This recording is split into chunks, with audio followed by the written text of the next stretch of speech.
Buenas tardes, tengan todos y todas. Primero queremos agradecer por su presencia luego de la manifestación que tuvimos el día de hoy. Y a continuación vamos a dar inicio con la conferencia El reto de la enseñanza universitaria en tiempos desafiantes, la cual estará a cargo de la doctora Gabriela Lorenzo, quien es la directora del Centro de Investigación y Apoyo a la Educación Científica de la Facultad de Farmacia y Bioquímica de la Universidad de Buenos Aires. Bienvenida, Gabriela.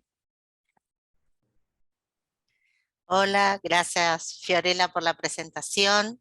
Antes que nada, agradecerle al doctor Arguedas Matarrita por la invitación y por todos ustedes en venir a la presentación y a escucharme, aunque estoy aquí cerquita, porque estoy en Heredia, seguimos utilizando estas tecnologías que nos permiten conectarnos, porque la vida se nos complicó y un poco de eso vamos a hablar también en esta presentación. Y pensando en el título, ¿no? Que pusimos a la charla, esto de los tiempos desafiantes, quiero acompañarlos y manifestarles mi adhesión, ¿no? a la marcha y a los reclamos que hicieron ustedes en el día de hoy, porque es una situación que nos compete a todos los docentes universitarios, que también formamos parte del sistema educativo y que necesitamos estar unidos para enfrentar estas luchas. Si me permiten, comparto la pantalla. Comparto la pantalla. Si me permiten, comparto. Bien, voy a poner ahora para visualizar, si se me esconde el cartelito. Bueno, alt F5. Bien, ¿ven todos bien? Perfecto. Sí. Sí se ve. Lo que no sé por qué. ¿Ustedes cuántas diapositivas ven? ¿Ven una o ven con la diapositiva siguiente también? No vemos una, Gaby. Ah, perfecto. Bueno, entonces vamos a dar inicio a esta charla que me gustaría que ustedes se sintieran parte, que pudiéramos charlar, compartir y después intercambiar algunas ideas y algunas cuestiones sobre qué pasa con la enseñanza universitaria. Si bien voy a decir algunas cosas en general, quiero aclararles que mi especialidad es el área de las ciencias naturales y de la salud para carreras que son profesionalizantes, ¿no? Yo trabajo en una facultad que es de farmacia y bioquímica, pero que también esta charla está dirigida a profesores y docentes universitarios de licenciaturas, de química, de física, de biología, ¿no? de las ingenierías, de la biotecnología, de medicina, de veterinaria, que son estas carreras donde nos hemos formado nosotros y no hemos tenido una formación particular en el área de la docencia. Bueno, para empezar a reflexionar sobre qué es enseñar en la universidad, digamos que hasta antes de la pandemia estábamos acostumbrados a esa enseñanza presencial, a concurrir a la universidad, a tener las aulas llenas de estudiantes, a utilizar las pizarras, a ir a los laboratorios, que es algo que nos compete particularmente a nuestras disciplinas. Y bueno, ya todos sabemos que en el 2020 colapsó todo lo que creíamos y sin ningún aviso tuvimos que guardarnos, que tuvimos que pasar al aislamiento, y tuvimos que reinventarnos porque pasa todo un periodo donde no estábamos demasiado seguros de cuánto iba a durar, qué era lo que iba a pasar. Bueno, a este tiempo se le dio el nombre de enseñanza remota de emergencia, donde los docentes, los equipos docentes o los docentes individualmente trataron de acceder a la tecnología de la mejor manera posible. Muchas instituciones ya contaban con recursos tecnológicos como los campos virtuales y cuentas de correo electrónico, pero realmente la pandemia nos superó a todos Y de hecho muchas instituciones, por ejemplo la nuestra, decidió comprar estos paquetes de Zoom, algo que nadie conocía y de repente todos nos hicimos habitués en las salas de Zoom y otras de estas plataformas como el Meet, bueno, y todos los demás. Pasamos a pensar, bueno, el primer año, digamos, el 2020, no sabíamos qué hacer, creíamos que terminaba, no terminaba. Hubo que pasar de una enseñanza remota de emergencia a una buena enseñanza remota de emergencia, más cercano a lo que ya la educación a distancia había dicho desde sus orígenes, porque no era lo mismo, ¿no? Esta enseñanza remota que cuáles son los patrones, los cánones, las definiciones de la educación a distancia. Pero había que acercarse, ¿no? A utilizar esos modelos teóricos.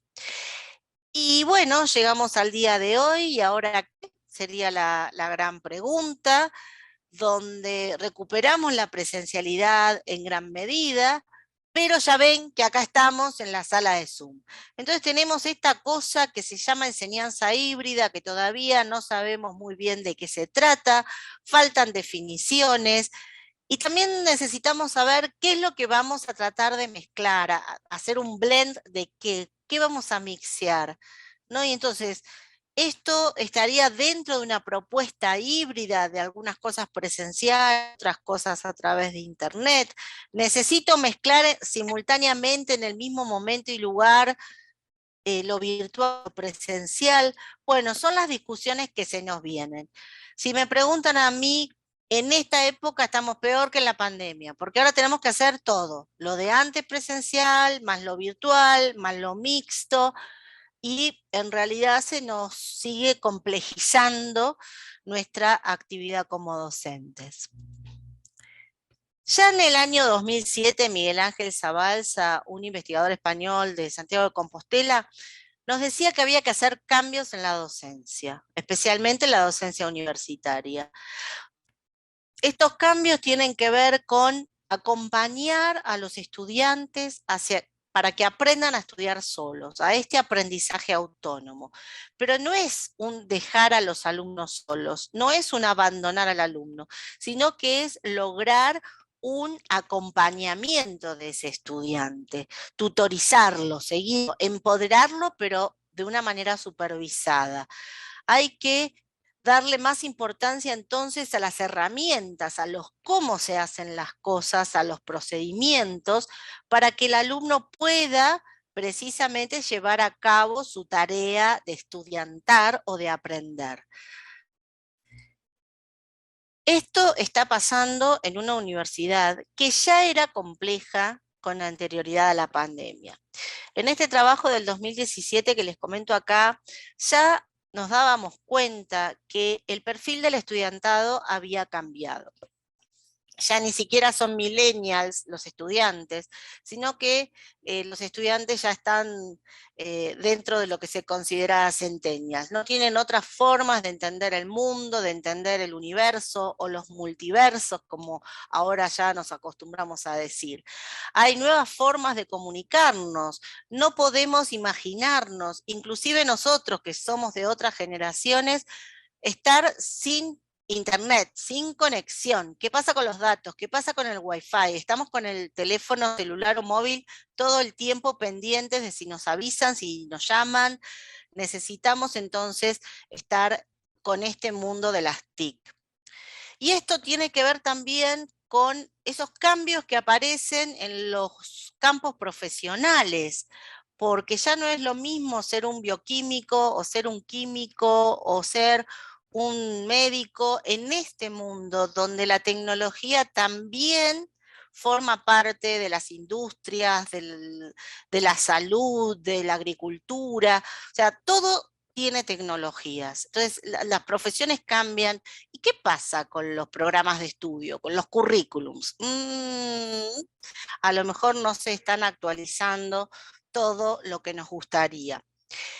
El otro gran tema que tienen nuestras carreras en particular, y cuando digo ciencias naturales, quiero decir física, química, biología y todo lo que ustedes piensen que pueda tener algo que ver con eso, ¿no? La biotecnología, la astronomía, las ciencias del ambiente. estas carreras que tienen en su base estas tres grandes ramas de conocimiento, ¿no? Química, física y biología. Son carreras históricamente consideradas difíciles por las sociedades, donde los estudiantes dicen, no, para estas carreras a lo mejor hay que estudiar mucho, y se vuelcan a carreras más cortas, que piensan que tienen una transferencia o que pueden conseguir un trabajo de una manera más sencilla. También en las carreras nuestras hay algunos problemas con la visión del género, ¿no? Si son carreras para chicas o para chicos, y eso también es una cuestión que a la hora de elegir carreras los estudiantes tienen en cuenta. Y tampoco saben, o por lo menos, bueno, esto pasa en Argentina, pero creo que es generalizado, como precisamente el mundo va cambiando tanto. ¿De qué voy a trabajar cuando me reciba? ¿Cuáles serán los cambios profesionales? Esas son cuestiones que a lo mejor no las tratamos debidamente en las aulas universitarias, y eso también genera una incertidumbre en nuestros estudiantes. Y el otro gran problema que tenemos nosotros, los docentes universitarios, es que sabemos muchísimo de nuestras disciplinas, y eso yo lo valoro enormemente, porque los profesores de física son expertos en física, los de química saben mucha química, pero ¿qué pasa con la forma de enseñar? Muchos dirán, la química es una sola y se enseña igual, o la física es una física, y si sé física se la puedo enseñar a cualquiera. Pero lamentablemente los estudios en estos campos han demostrado que no es tan así, porque no es la física la misma que se necesita para ser médico que para ser un físico. No es lo mismo la química que se necesita para ir a un laboratorio de pinturas, o la química que se necesita para un laboratorio de análisis clínicos. Entonces, ¿cómo ordeno? ¿Cómo me organizo esos contenidos, esas cuestiones que son propias de mi disciplina para ser enseñadas a estos nuevos estudiantes con estos intereses, con estas tecnologías y con estas cuestiones? Eso es lo que vamos a tratar de revisar un poquito en lo que queda de la charla. Sobre la enseñanza universitaria hay muchos mitos. Vamos a repasarlos juntos. Muchos creen que lo que uno enseña en su disciplina, en su asignatura, es todo lo que hay para enseñarse. Entonces, si yo doy química orgánica, yo estoy enseñando toda la química orgánica que se necesita enseñar. Otra gran creencia es que lo que realizan los científicos en su laboratorio de investigación, y muchos de los docentes universitarios hacemos investigación en nuestras universidades, piensan o creen que si yo soy un buen científico y trabajo bien en mi laboratorio, voy a poder enseñar mejor mi asignatura, porque lo que hago en el laboratorio después lo puedo explicar en el aula. Entonces, otra cuestión que viene relacionada a lo mejor con esto es que si yo lo llevo a los alumnos al laboratorio, inmediatamente, una vez que ven cómo da el experimento, van a poder entender mejor la disciplina y van a poder explicar los fenómenos que vieron en el laboratorio. Otra cuestión que parece obvia es que los científicos utilizamos un lenguaje que tiene que ver con nuestras propias disciplinas. Y estamos tan acostumbrados a hablar y utilizar las palabras del vocabulario técnico de nuestra disciplina, que creemos que todo el mundo las entiende, ¿no? Nosotros en química decimos que hablamos quimiqués. Claro, cuando el alumno ya está avanzado en la carrera universitaria, se aprobó de esos términos, pero sobre todo en los primeros años, ese lenguaje científico que involucra no solo las palabras, sino también el uso de las fórmulas, el uso de las representaciones visuales, de los gráficos, son contenidos que también necesitan ser enseñados, pero que bueno, uno cree que pone un gráfico y todo el mundo lo entiende. En definitiva, una gran creencia que sostenemos los docentes universitarios y que se puede considerar como un gran mito, es que para enseñar en la universidad es suficiente con saber bien la asignatura. Y esto, lamentablemente, no es cierto. No solamente tenemos que saber nuestra disciplina, y que sí, por supuesto, es muy necesaria, sino que tenemos que saber otras cosas. Hoy ser docente en la universidad es una actividad muy compleja, porque a los docentes universitarios se nos pide muchísimas tareas que son diferentes. Básicamente, y después esto me gustaría que lo comentáramos en el espacio de intercambio, a ver si a ustedes les pasa lo mismo. Nosotros en la Universidad de Buenos Aires y en todas las universidades argentinas tenemos estas grandes divisiones para los docentes en cuestiones de tipos de trabajo que son los pilares. Un docente universitario tiene que hacer docencia, es decir, tiene que dar clases, tiene que hacer investigación, tiene que hacer extensión y también aparecen las actividades de gestión, formar parte de la vida académica universitaria. Fíjense que uno dice, bueno, docencia, dar clases, ok, pero cuando damos clases, no solamente es que damos clases, atendemos a los estudiantes, los recibimos en nuestros despachos, tenemos la necesidad de innovar esas enseñanzas, de incorporar cosas nuevas, tecnologías, tenemos que tomar exámenes, lo que implica que después hay que corregirlos, hay que ordenarlos, ¿no? En todas estas tareas administrativas de comunicar las notas, pasar las notas. Por otro lado, la investigación. Hay que hacer investigación, entonces también tenemos que publicar nuestros resultados de investigación. No es solamente concurrir al laboratorio, sino que hay que trabajar en esos datos, presentar los presentar los resultados en congresos. Y para pedir proyectos, y aquellos que se dedican a esto saben que es complejo, que hay un montón de formularios, que después hay que informar, que presentar las rendiciones económicas. Y uno no hizo más que terminar con un proyecto, antes de terminar el proyecto y tener que rendirlo y hacer el informe, ya está pidiendo el proyecto nuevo para darle continuidad a la investigación. Algo que a los que están en la etapa de dirección de proyectos les lleva muchísimo trabajo. También nos piden a los universitarios que conectemos lo que hacemos en la universidad con el afuera, que tengamos una función social, que interactuemos con la sociedad, que divulguemos esos conocimientos, que hagamos asesorías, que hagamos transferencias de conocimiento. Y no nos debemos olvidar esto de participar en la vida universitaria. Tenemos que formar parte de todas las comisiones evaluadoras que se les ocurra, hacer evaluaciones de trabajos para congresos, haciendo una evaluación entre pares, así, actuando como jurados de concursos, de proyectos de investigación, de artículos científicos. O sea, una amplia actividad. Todo esto tenemos que hacer como docentes universitarios. Entonces me van a decir, bueno, y además de todo esto, yo que estudié 5 años de física, yo que soy experta en biología, yo que soy experto en química, encima ahora tengo que estudiar pedagogía. Un gran pedagogo estadounidense, Lee Shulman, nos dice que la enseñanza es la actividad más desafiante y más compleja y más sutil que inventó la especie humana. Porque la enseñanza es una actividad profesional. Y a nadie se le ocurriría ir a hacer una operación de corazón o ir a construir un puente sin haberse preparado para eso.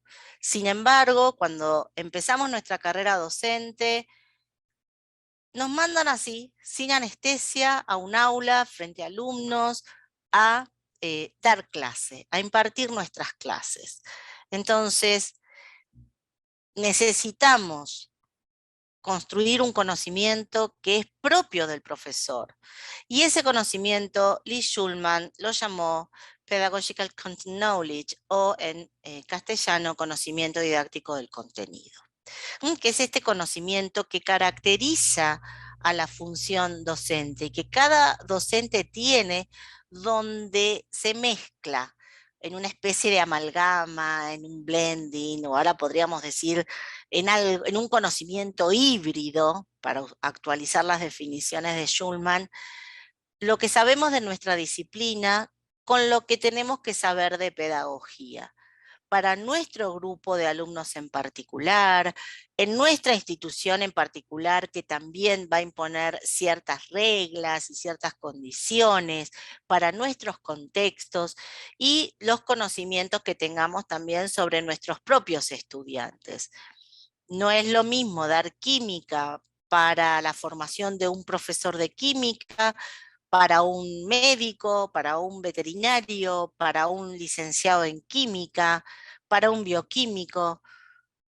Y no es lo mismo a lo mejor dar el mismo curso de química incluso en otros niveles educativos. Entonces, este modelo nos permite conocer estas cuestiones. ¿Y por qué? Porque existe una relación entre cómo pensamos los profesores o qué es lo que creemos y nuestra forma de enseñar. Uno no adquiere este conocimiento didáctico del contenido o este PCK de la noche a la mañana. Es un conocimiento que obviamente se va construyendo a lo largo del tiempo, a través de la experiencia, a través de las relaciones y conversaciones con otros docentes que nos cuentan sus conocimientos, sus propias sugerencias, sus consejos, sus dificultades, y a partir de ahí nosotros vamos acomodando ese conocimiento, enriqueciéndolo, construyéndolo para la enseñanza de nuestra materia a nuestros alumnos. Digamos que un docente experimentado tendría un mejor conocimiento didáctico del contenido. ¿Y para qué sirve tener este mejor conocimiento, no? Porque nos permite ir resolviendo los problemas que van apareciendo en el aula. Y como algunas características más, sabemos que este PCK hay diferentes niveles o tipos que ya vamos a ir a ver, y nos sirve tanto como programa de investigación o como estrategia para formación de profesores, y es algo que sigue creciendo, ¿no? Desde que lo propuso Schulman a finales de los 80 en el siglo pasado, es un programa que se va enriqueciendo, y cada vez hay más personas que están trabajando en esto.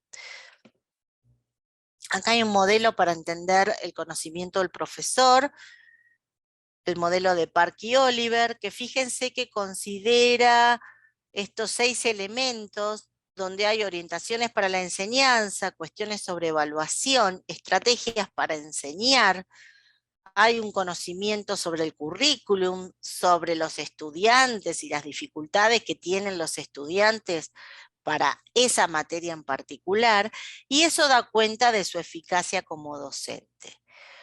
Pero lo que me interesa en esta filmina o esta diapo es que mientras sabemos todo esto, hay que ir reflexionando sobre ese conocimiento, integrando estos diferentes componentes del PCK, y vamos a tener como 2 grandes tipos de reflexión.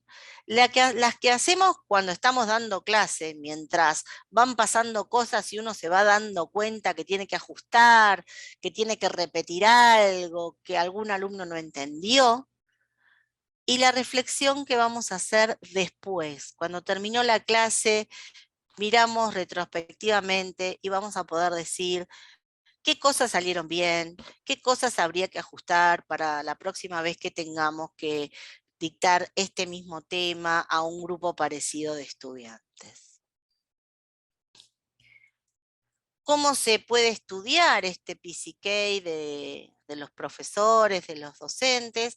Acá simplemente para mostrarles un instrumento que es el más conocido, que es un cuestionario que se compone como de 5 grandes bloques de preguntas, donde vamos a tener preguntas que tengan que ver sobre la evaluación, cómo se evalúa en esa asignatura, sobre el conocimiento disciplinar que tenemos nosotros sobre la materia que vamos a enseñar, donde obviamente lo ideal es que el docente, la docente tenga un conocimiento mucho más amplio que el que tiene que enseñar, ¿no? Como para poder decidir qué contenidos son los que realmente valen la pena enseñar y cuáles los puedo dejar para más adelante o para otras circunstancias.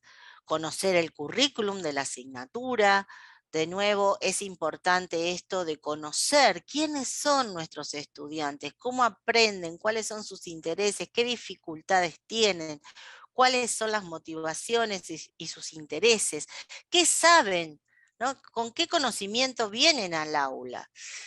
Y por supuesto, entonces, también necesitamos un conocimiento pedagógico, algunas pistas, algunas pautas que nos digan cómo podemos enseñar estos contenidos a este grupo particular de estudiantes.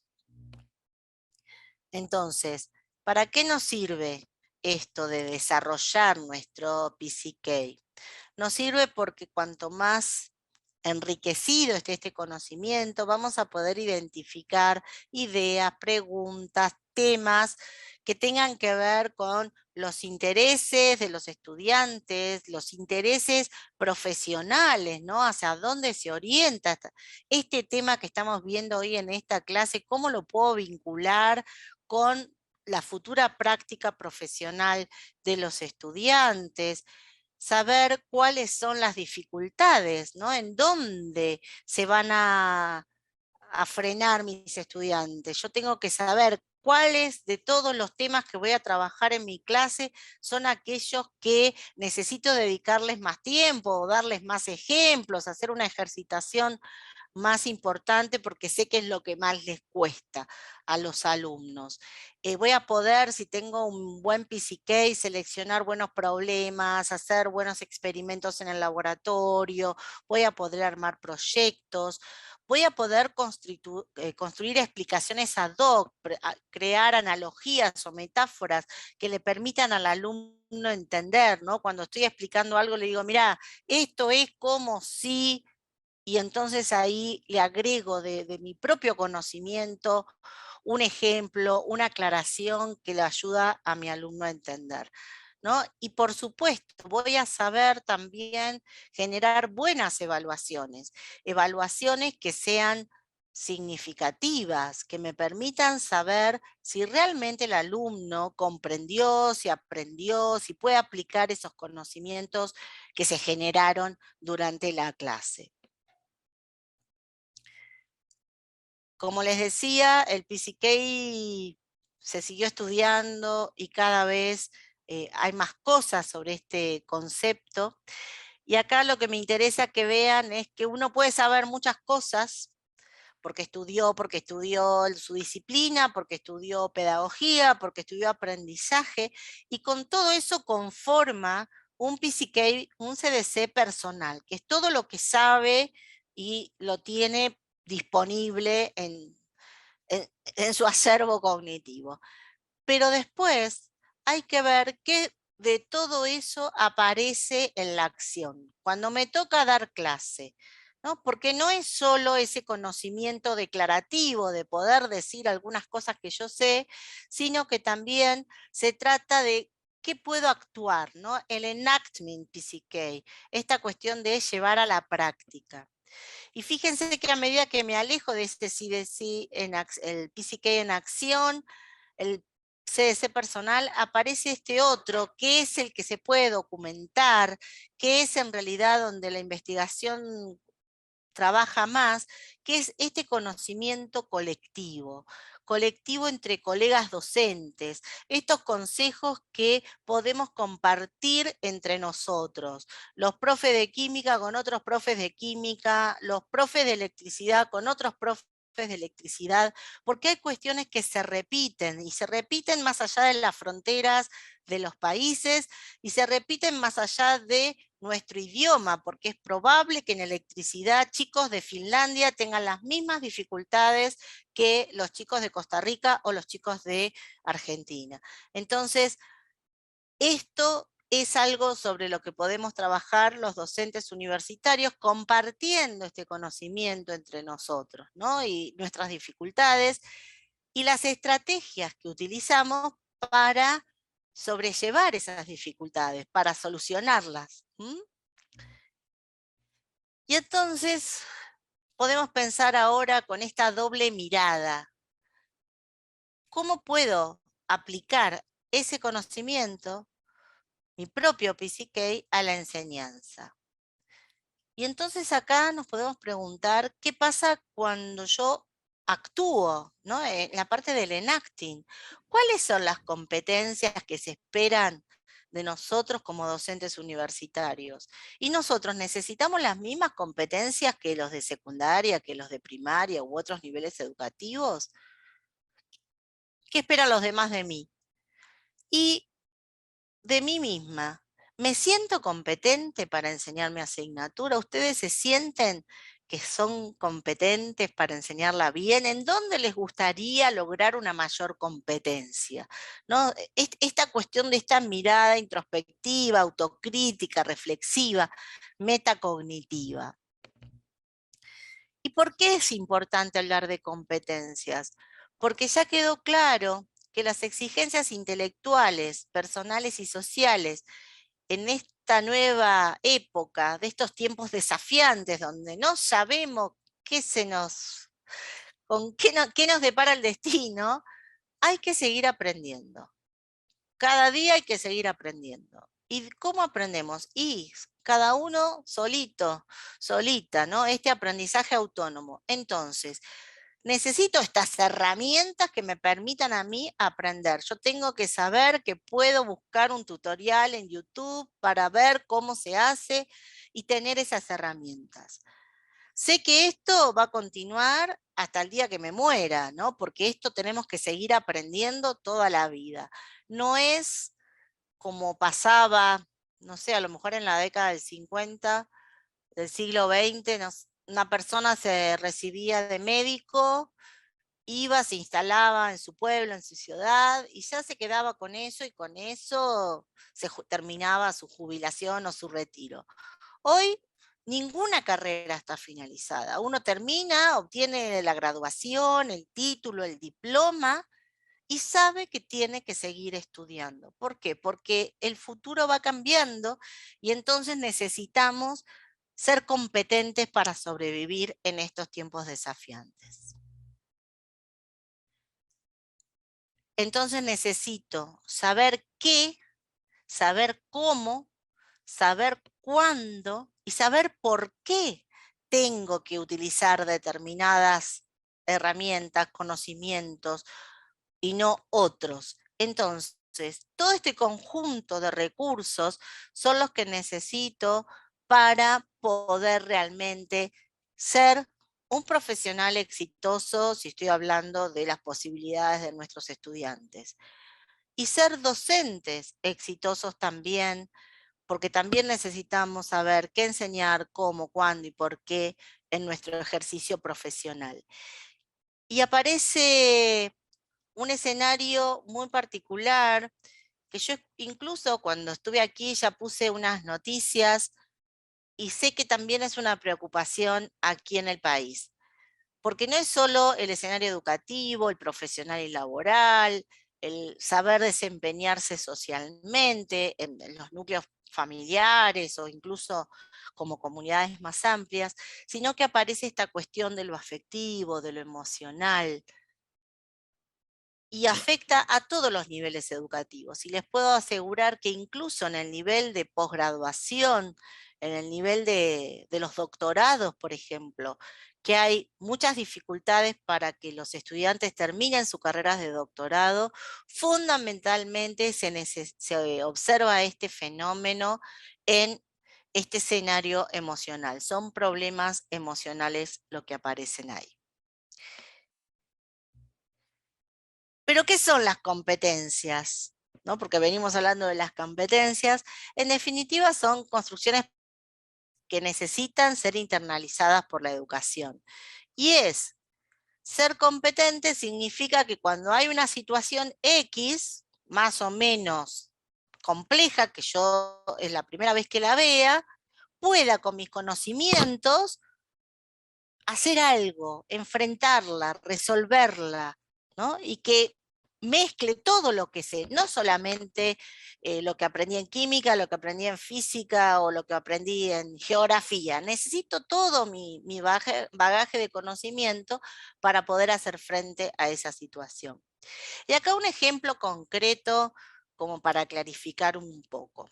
Supongamos personas que no tienen ninguna discapacidad visual y entonces podemos decir que todos podemos ver. Ver, vemos.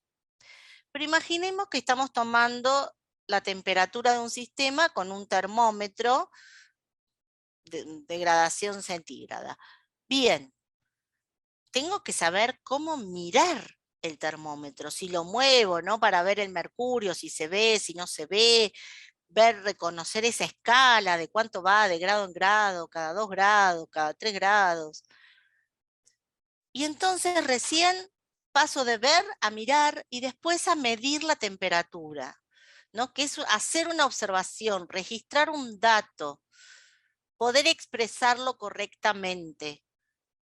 Si va de 2 grados o de grado en grado, no puedo tener 0,5 grados, por ejemplo. Y con eso tomar decisiones a partir de ese dato que yo registré, que pude observar, que pude medir con un instrumento. Entonces, estos son competencias que las voy desarrollando. Empiezo como principiante, como cuando sacamos el carnet de conducir, ¿no? Que al principio uno tiene que estar atento a todas las variables, que el espejito, que el pie izquierdo, que el pie derecho, que la mano, que el volante, y todas las cuestiones. Hasta que uno se va haciendo cada vez más competente y va automatizando ciertos procesos básicos. Y ser competente implica tener los conocimientos sobre las cosas, las habilidades para saber hacerlas y la actitud para hacerlas en el momento y de la manera oportuna, ¿no? Y dejo lo del experto, porque no todos somos expertos como Roger Federer para jugar al tenis, o no todos somos expertos para para tocar el piano. O sea, uno puede ser más o menos competente y experto en algunas cuestiones. Y probablemente los que son expertos en algunas cuestiones no sean expertos absolutamente en todo. No sé, pongo Federer, pongo Messi jugando a la pelota. Bueno, no sé si sabe física Messi, yo diría que no. Entonces, es experto para una cosa, pero no es, puede ser competente o principiante para algunas otras cuestiones. Y esto es algo que compartimos los docentes, los estudiantes de profesorado y nuestros alumnos, alumnos de universidad o de cualquier nivel. Porque las competencias son procesos y los procesos se van construyendo a lo largo del tiempo, con la práctica, con el esfuerzo y la dedicación.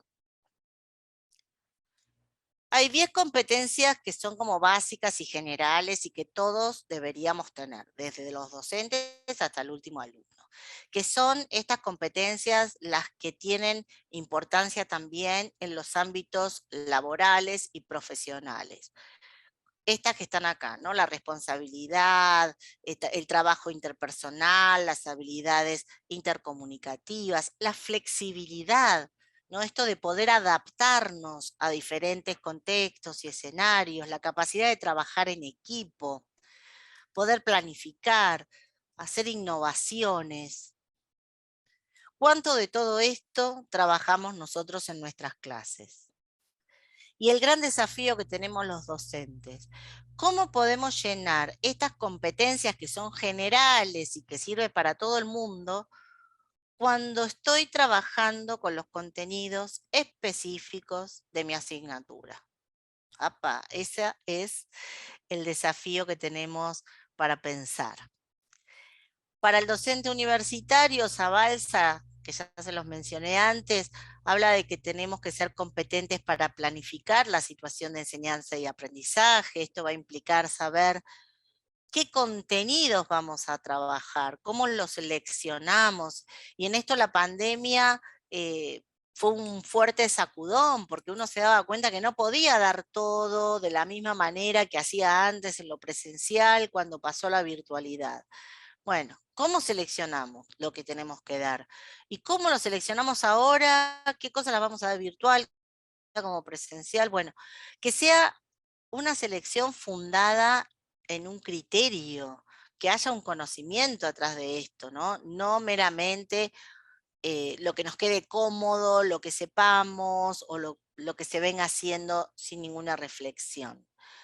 necesitamos poder dar explicaciones que sean claras y para eso necesitamos nuestras habilidades comunicativas. Por supuesto, hoy es indudable que tenemos que tener un dominio sobre las TIC, no solamente usarlas, sino saber usarlas para dar clase, para enseñar, que no es necesariamente lo mismo, tener otras metodologías para poder generar un buen clima, por esto que hablábamos de la importancia de lo emocional y lo afectivo, poder acompañar a los estudiantes,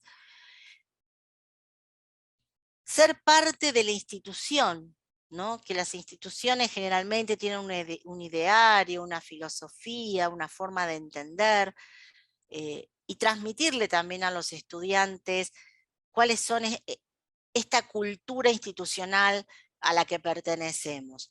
Y por último, reflexionar e investigar sobre la enseñanza. A lo mejor no todo el mundo quiere investigar, está muy bien, pero sí reflexionar, ¿no? De estar, cuando hacen investigación, cada uno en su área disciplinar, seguro que lleva un registro muy riguroso, que tiene la bibliografía de la investigación al día sobre cuáles son los avances en el tema sobre los que son expertos. Y sobre la enseñanza de su materia, ¿cuántos buscan bibliografía de cómo se enseña el circuito eléctrico, si hay alguna novedad? ¿Cómo se enseñan las pilas?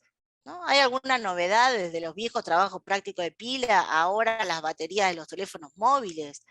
¿Hay nuevas publicaciones? ¿Cómo se hace una investigación usando teléfonos móviles, con las aplicaciones? Entonces, bueno, usar la literatura que también produce eh, la didáctica de las ciencias para enriquecer nuestra práctica.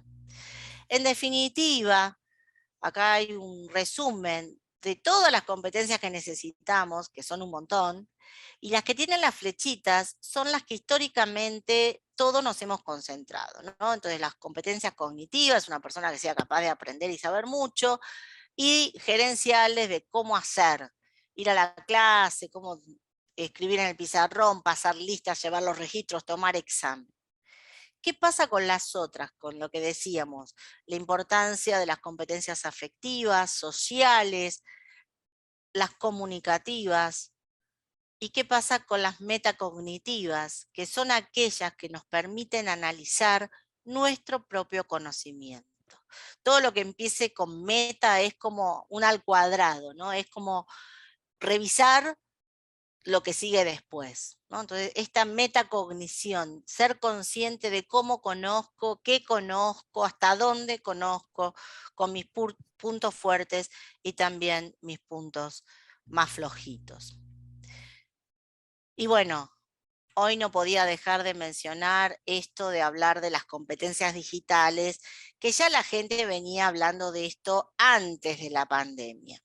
Y fíjense que la UNESCO en el 2014 decía que las tecnologías pueden contribuir, y el pueden contribuir lo marco yo, porque tampoco es cuestión de pensar que porque yo tengo un Zoom o un campus virtual, o tengo una simulación en internet, o tengo algún recurso tecnológico sofisticado, con eso ya solucioné los problemas del aula, ¿no? Entonces, de la misma manera que no puedo pensar que porque lo llevo al laboratorio a usar un HPLC o a utilizar un, no sé, un aparato de absorción atómica, ya va a entender todo. Entonces, el aprendizaje es complejo y necesito desarrollar y tener esta mirada más completa, más holística, más compleja del concepto de competencia. Y algo que a lo mejor hoy parece profético, en el 2013 Cavero decía, el profesor del futuro ya van a ser invisibles las tecnologías más conocidas hasta ese momento, lo que podía ser un mail, lo que podía ser utilizar algún video, algún recurso de ese tipo, y él pronosticaba que venían otros recursos tecnológicos a tener en cuenta. Y fíjense lo que él decía, bueno, los contenidos abiertos, la realidad aumentada, los EBEA, o sea, los campus virtuales, van a ser moneda corriente.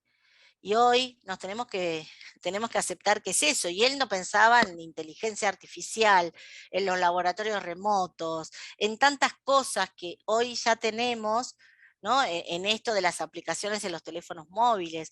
Entonces, hay mucha tecnología dando vuelta, mucha tecnología para ser incorporada a la clase, pero para ser incorporada a la clase, para la enseñanza, hay que incorporarla con una planificación, no simplemente un uso vacío, ¿no? Entonces, bueno, nos queda para pensar eso. Entonces, resumiendo, para planificar nuestra enseñanza, yo creo que la gran pregunta que nosotros nos tenemos que hacer en una clase es ¿qué van a aprender los alumnos conmigo? Y la podría plantear al revés, que es la forma en que a mí más me gusta. Si un alumno no puede venir a mi clase, ¿de qué se pierde? Si la respuesta es no se pierde de nada, algo está fallando con mi clase, ¿no? Porque estar en mi clase, sea presencial, sea virtual, sea híbrida, tiene que ser un momento para que el alumno tenga como un sacudón, tenga una experiencia, donde le pasen cosas que sean inolvidables, donde aprenda los contenidos, donde aprenda a utilizar nuevas herramientas, donde se desarrolle socialmente, donde vayas enriqueciendo sus competencias, ¿no? Entonces, todas estas cuestiones son las que yo tengo que tener en mente cuando planifico una actividad de enseñanza para mis estudiantes. Y con esto los dejo con esta frase de Pozzi Monereo, de este mismo texto de competencias que hablábamos. Dice, bueno, el mundo puede ser desafiante, esta sociedad que va cambiando, pero si educamos es porque creemos, ¿no? Y esta creencia sobre que un mundo mejor es posible porque tenemos valores, tenemos normas y hay competencias que nos hacen mejores personas, entonces vale la pena este esfuerzo porque lo que nos dedicamos hoy a formar a nuestros estudiantes van a ser los profesionales que vamos a tener el día de mañana y no tan lejano, y los que van a tener que lidiar con todos los problemas que esta sociedad les está dejando. Así que muchas gracias por su atención y quedo atenta a sus preguntas. Me gustaría conocer sus propias experiencias y si hay alguna duda o no fui clara, porque a veces este castellano que uno habla en las distintas regiones puede haber palabras que usemos términos diferentes, si hay que aclarar alguna cuestión, encantada, lo charlamos. Y acá les dejo, nosotros tenemos en el Centro de Investigación y Apoyo a la Educación Científica, en la Facultad de Farmacia y Bioquímica, el centro que dirijo, un canal de YouTube donde vamos subiendo diferentes videos, fundamentalmente de clases o conferencias que fuimos invitando, hicimos muchas durante la pandemia, muchos ya nos conocen en ese sentido. Bueno, son contenidos de libre acceso, contenidos abiertos que pueden acceder y pueden enterarse y escuchar a gente muy valiosa. Y tenemos también nuestras redes en Instagram, en Facebook, donde anunciamos y hacemos alguna actividad, alguna conferencia, algún curso o alguna otra cosa. Y por supuesto les dejo mi correo electrónico por si quieren comunicarse directamente conmigo. Así que muchas gracias, dejo de compartir. Así los veo, les pido que por favor, si pueden habilitar sus cámaras. Me gusta ver a la gente, no las letritas, si puede ser. Y así podemos intercambiar. Muchas gracias, Gabriela. Bueno, ahora para la sección de preguntas, si alguno tiene una pregunta puede levantar la mano aquí por Zoom y les voy dando la palabra. ¿Está bien? No sean tímidos, tímidas. A ver, Jorge Prado. Adelante. Sí, a mí me gustaría aprovechar, siempre me gusta hacer como este tipo de preguntas a invitados e invitadas internacionales. Me parece que está súper bien como la propuesta de que hay que capacitarse en la parte de didáctica, enseñanza, en una serie de competencias para mejorar la docencia. Sin embargo, muchas veces, aunque eso esté muy claro, la gente no lo hace. porque institucionalmente, bueno, por un montón de cosas, pero también me parece que institucionalmente muchas veces no hay incentivo.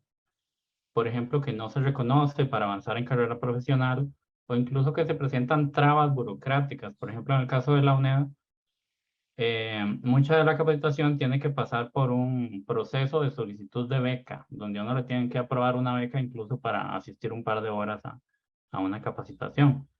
Entonces me gustaría saber, en su experiencia en la institución que usted trabaja, ¿cómo se maneja eso? ¿Cómo se promueve que las personas se capaciten en general o específicamente en el área de docencia? Gracias, Jorge, por tu pregunta. ¿Qué asignatura dictás vos?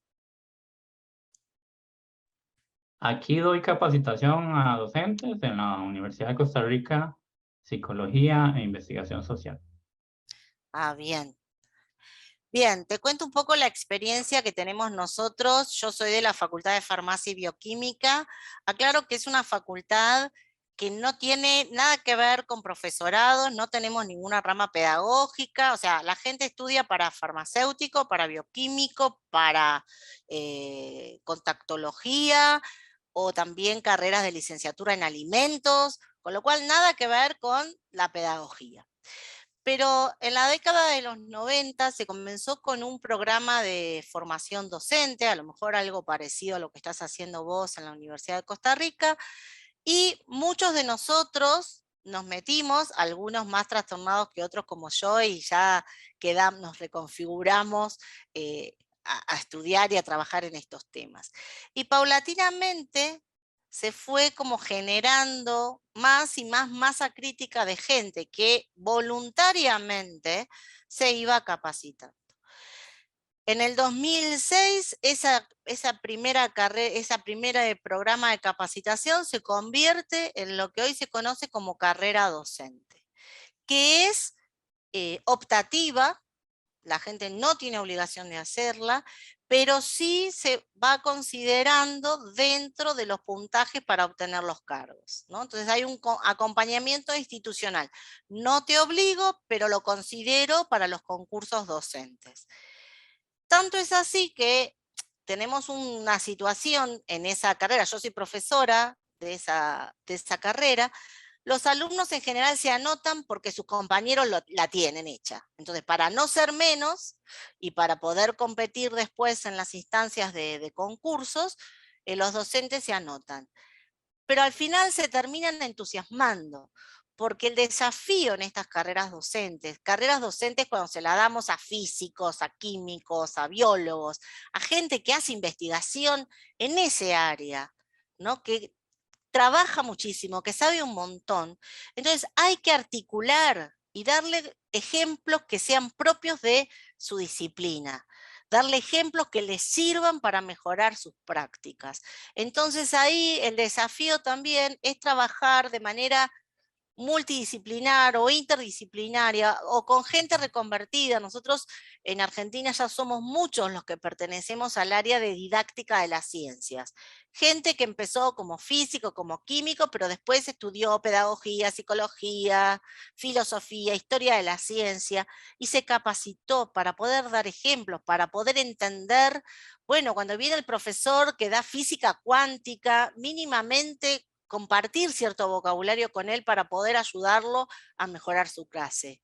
Cuando viene la profesora que tiene que dar la apoptosis de la membrana de la mitocondria, bueno, entender de lo que está hablando, poner ejemplos. Entonces, eso me parece que es el recorrido. Y yo te entiendo porque en Argentina esto fue un proceso lento.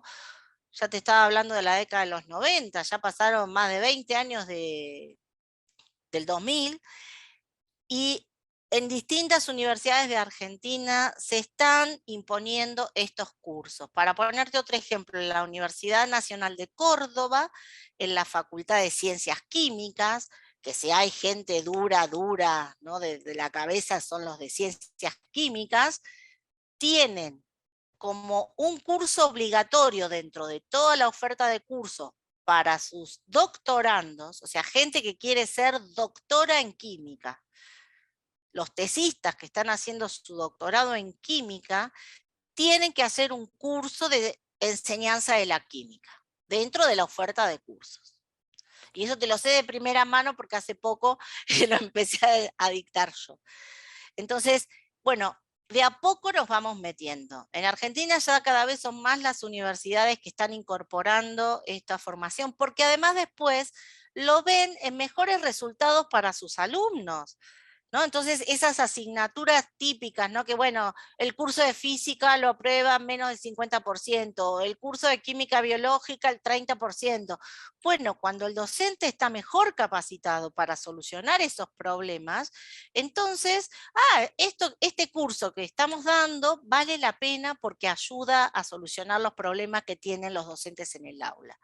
Así que yo creo que la estrategia es con paciencia, pero ir pidiendo, ir ofreciendo alternativas, generar instancias de capacitación y que la gente sola se empiece a entusiasmar, y acá funciona mucho esta publicidad del boca a boca, ¿no? Cuando uno ve que alguien, y eso espero, los invito a todos los que están aquí en esta presentación, si están interesados, si quieren hacer alguna cuestión de innovación, comentarle a los colegas. Mira que yo estuve en una charla que dicen que esto es posible, que hay revistas donde yo puedo buscar cómo se enseñan cosas. Y ustedes están todos acostumbrados a hacer búsquedas bibliográficas, pero de sus temas. Empiecen a buscar algún que otro artículo sobre enseñanza de lo que tienen que enseñar ustedes. A ver qué pasa, a ver si me dan otras ideas, si puedo mejorar. Así que les deseo toda la suerte del mundo. Es un proceso lento, pero hacia ahí va el mundo, ¿no? Porque también sé que en España se están empezando a impartir este tipo de cursos. Así que bueno, hacia allá vamos, lento pero seguro. Muchas gracias, Gabriela. ¿Alguien más?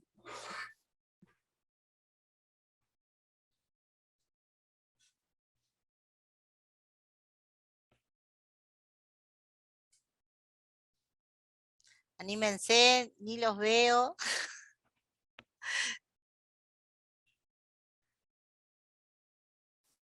¿Les pasa lo mismo? ¿Tienen así múltiples tareas, como decía al principio? ¿Tienen algún tema en particular que quisieran consultar, aunque no lo haya dicho en la presentación? Así como hizo Jorge, que preguntó algo que no estaba explícitamente incluido en la presentación. Gaby, bueno, buenas tardes y gracias por aceptar la invitación, ¿verdad? Yo básicamente me gustaría que se refiriera un poco más a digamos, si bien los docentes, y eso lo tengo clarísimo, porque creo que todos los que estamos inmersos en docencia, aquí hay varios encargados de cátedra, tenemos un montón de funciones de las que mencionabas, pero muchas de esas funciones a veces, por ejemplo, toda la parte de gestión, que es mucho el peso que se tiene, a veces deja que la parte más importante de un docente, digamos, que tal vez está la parte de investigación y extensión, la dejemos de lado. Y hacemos mucho lo que es dar clases y tal vez la parte más de administrativa, ¿verdad? Entonces, tenemos el problema de que a veces nuestra producción académica no es tan alta como quisiéramos, o no buscamos las revistas adecuadas que quisiéramos, o no buscamos un tema o no sabemos cómo publicar algo adecuadamente, ¿verdad? Creo que a veces cuando se pasa por cierto proceso de investigación, deberíamos, investigaciones bastante buenas que no se publican los resultados. Entonces, desde su experiencia, ¿cuál es no sé, el consejo más grande que le puede dar a los investigadores que trabajan mucho, hacen mucho, pero publican poco? Porque creo que eso es una realidad que tenemos actualmente.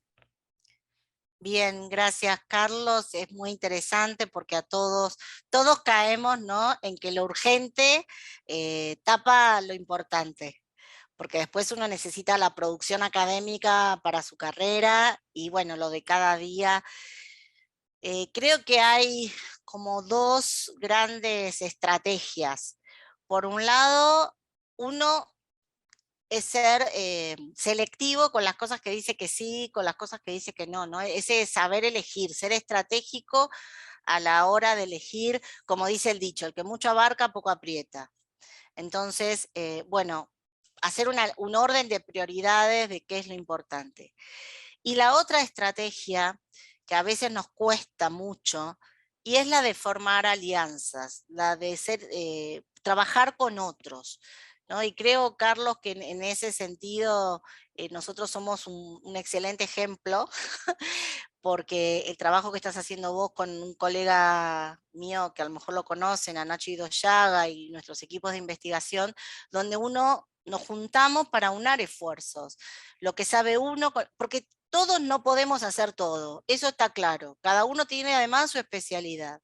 Entonces lo importante es empezar a formar equipos y realmente con las tecnologías como esta, donde no hace falta compartir el mismo espacio de laboratorio, ¿no? Entonces, bueno, se puede trabajar de manera colaborativa. E incluso lo ideal también sería poder trabajar de manera colaborativa con los propios. Pero bueno, todos sabemos que dentro de las instituciones hay ciertas dinámicas de organización, de poder, de cuestiones académicas que a veces es difícil.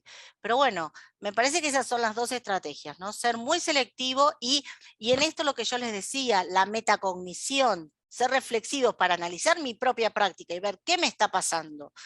¿Dónde estoy perdiendo tiempo? ¿Qué es lo que me cuesta? ¿Dónde tengo que pedir ayuda? Y qué cosas, bueno, sobre todo estos que son los que somos encargados de algo, uno tiene como esa tendencia que mejor que lo haga yo porque nadie sabe hacer estas cosas. Pero bueno, también hay que formar cuadros y gente que nos acompañe en esas tareas, ¿no? De administración, de gestión, y un encargado tiene que aprender a delegar también, algo que también es muy complicado. Entonces, bueno, creo que esas serían como las estrategias. Igual cuesta muchísimo, cuesta, pero si uno es consciente de eso, lo puede ir como regulando. Gracias. No, gracias a vos. ¿Más preguntas o comentarios?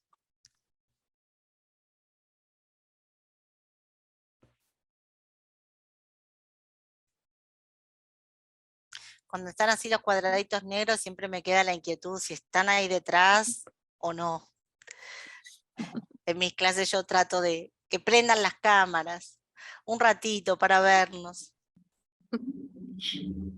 Bueno, ahí en el chat, Alex Dávila comparte el correo para efectos de coordinación de proyectos colaborativos. Bueno. Sí. Hola Alex, qué lindo, así veo una cara.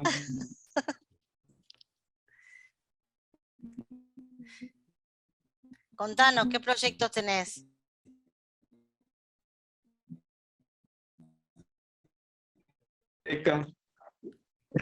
La invitación. ¿Me escuchan? Sí, Hola. medio entrecortado, pero te escuchamos.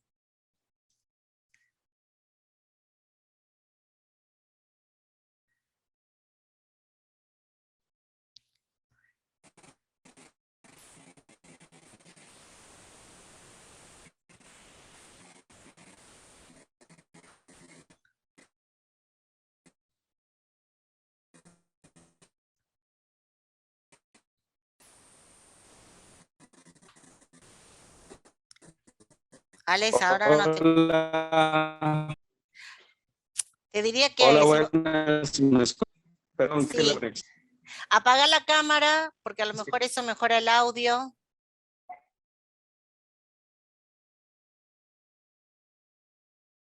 Sí. Bueno, sí, bueno, gracias por la invitación que me compartieron, el estar aquí en esta actividad con ustedes. Yo he venido trabajando en lo que se refiere a proyectos de emprendimiento y proyectos de innovación. Eso no quiere decir también de que podamos compartir, ya sea en algún, en una clase espejo, en algún proyecto colaborativo, ya sea COIL o algún otro que pues ustedes también tengan a bien. Mucho gusto, un placer, saludos desde Costa Rica. Gracias, Alex. Bueno, muchas gracias. Si no hay más preguntas, entonces, bueno, primero agradecer por la participación de todos y todas ustedes y a Gaby por la conferencia tan memorable. Esperamos que haya sido de aprovechamiento y se les recuerda que la charla se va a encontrar disponible en el canal de YouTube de Laboratorios Remotos. Buenas tardes. Gracias, Fiorella, gracias a Buenas todos tardes. y quedo a disposición. Buenas tardes. Muchas gracias, buenas tardes. Adiós.